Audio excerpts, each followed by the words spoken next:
Taiwan is an island in the northwestern Pacific Ocean and is famous for its history and culture. Being home to Taipei 101, which was the world's tallest building in the 2000s, the stunning Sun Moon Lake, inventing bubble tea, producing the world's best oolong tea, and its unique dishes such as stinky tofu. Taiwan currently ranks 16th on the worldwide list of the countries with the most McDonald's, with an estimated 409 outlets. This is my experience of trying McDonald's in Taiwan. Welcome to trying McDonald's in Taiwan. Quite a brutal flight yesterday, dealing with the time zone difference. I think it's about 8 or 9 hours. One of the first things I noticed just wandering around is there's quite a high presence of McDonald's in the area. Actually, in the main train station there's an outlet, and you walk kind of 5 minutes north, south, east, west, you'll generally see a Golden Arch, so plenty of choice. It's quite a late night one. It's open until about 3 a.m. in the morning. Not 24 hours, but pretty good still. Very modern, spacious, clean inside, quite inviting. Started to have a flick through the menu, and one of the things that I hadn't seen before that jumped off at me was a soup. Come on, be honest. How many times have you seen a soup at McDonald's? Hand on heart, I don't think I've ever seen it. Maybe you have. So I thought I've got to give that a go. There's only one option. It's a corn soup. Corn is very popular if you go to the night markets. There's always some people grilling up a corn on the cob. But this is in a soup form, and I think it's a good way to sort of kick off the experience. Generous portion there. 2 sizes are available. If memory serves me right, it was 45 for a small, 55 for a large. So I thought, judging by the diagrams, it's quite a big difference in size, so I thought I might as well go for the large one.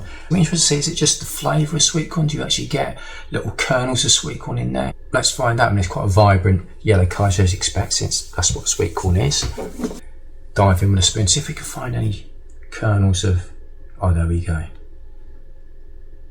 There is the answer straight away.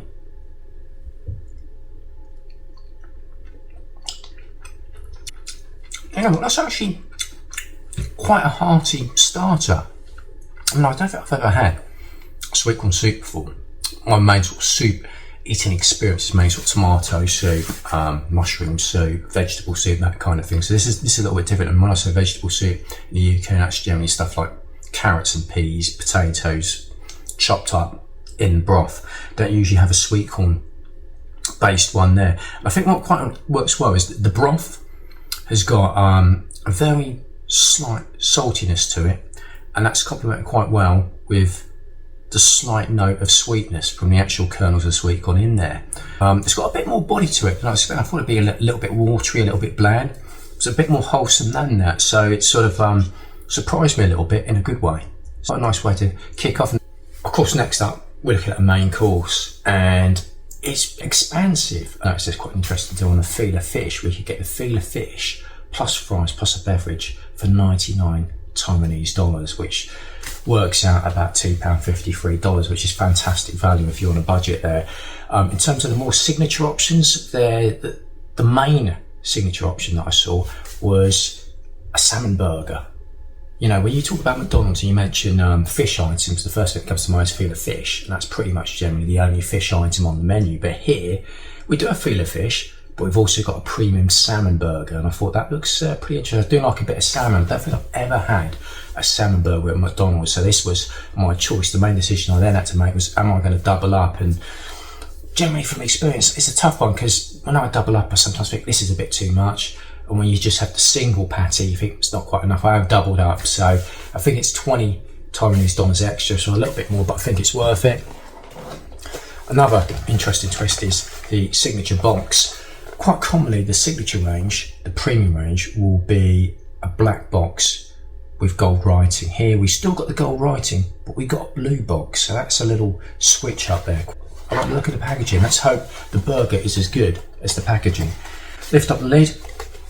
Yeah, I mean, it's an interesting bun there. It's not a brioche bun. There's no sesame seeds on there and poppy seeds on there, so it's a little bit different to maybe what you're accustomed to getting from a signature burger. There are 2 patties.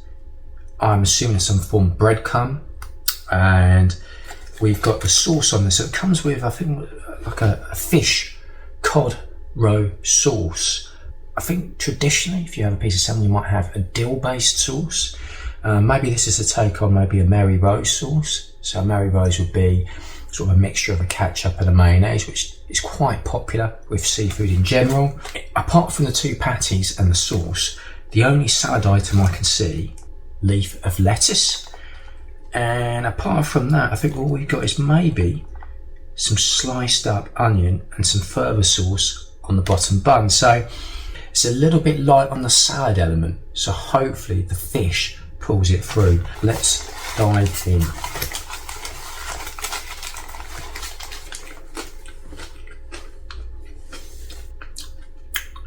I like that. One of the things I was interested to see is the fish succulent or is it dry? It's not super succulent, and you kind of expect that because I think these are fried patties, so you've got a meat of salmon in there, it's coated in some form of breadcrumb and then fried. But it isn't dry, and that's good, that's key. So you do get the salmon intact as you'd want it. The nice breadcrumb, little bit of a crunch there, quite crisp in there. That's nice as well. And you know what?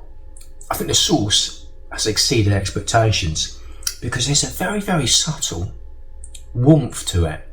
So you have it, you taste it, and then after a little bit, you get a very, very mild kick. And I think that works really, really well with the fish. The lettuce is nice.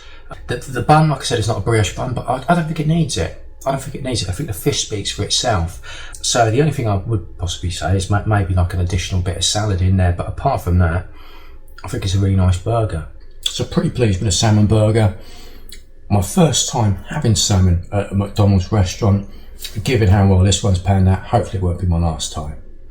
So, update on the condiment situation. Let's get it round the right way. So, what happens here is you are entitled with a meal to 1 sachet of ketchup. You can get more, but it will be subject to a cost. So, flicking through, it seems to vary how much it costs. I think the cheapest sauces are sort of $6 Taiwanese dollars, and that could possibly be a bit more expensive if you want something a bit more extravagant. So, if you want more, you're going to have to pay extra for them, but still, a lot of places these days, or some places, you don't get anything complimentary, so something's better than nothing. Now, we're going to move on to dessert. When you go further afield, you're more likely to get an exotic fruit-based pie, be that, I've had pineapple pies, I've seen mango pies before, so I think it's something along that lane with an exotic type of fruit filling.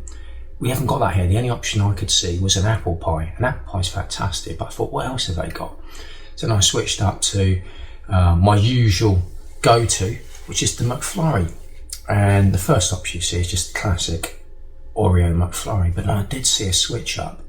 They've gone for a double Oreo McFlurry. So you can have a regular McFlurry, but for an additional $6 Taiwanese dollars, you could double up on the McFlurry. And it's got to be done, isn't it, really? So that's what I've gone for. Classic packaging there.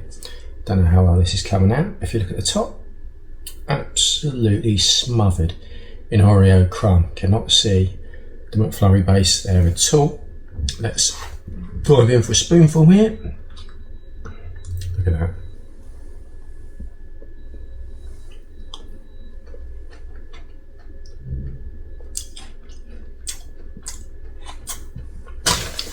This has hit the mark as expected. Not much more to it. Obviously familiar with the concept of an Oreo McFlurry. First time I've seen or had the double option, and I think it's worth it. I think, as I said before, sometimes with these McFlurries is the topping, it looks great the first couple of spoonfuls, but when you had a few spoonfuls, sometimes all you're left with is just the standard vanilla McFlurry base, which on its own is pleasant enough, but some people might find that a little bit bland. With here, you've got so much topping at the top, you've got enough to last you for the whole pot, and that's fantastic news. So, on balance, what do we think? So, the soup, I didn't have super high expectations for it. It probably exceeded those expectations, but like I said, it's not crazy memorable because it is just sweet corn soup, but still pleasant enough. The main course certainly did deliver, that double salmon burger, and I tell you what, that sauce that came with it, I didn't really give that a second thought, but it had a little bit of cheeky warmth that hit you after a few seconds, and that worked really well with that salmon there. Only slight criticism, I said I'd like to have a little bit more salad in there, maybe like tomatoes in there, just to sort of give a little bit of edge to it. And the dessert, absolutely fantastic. So largely positive. So I think trying McDonald's in Taiwan has been a success.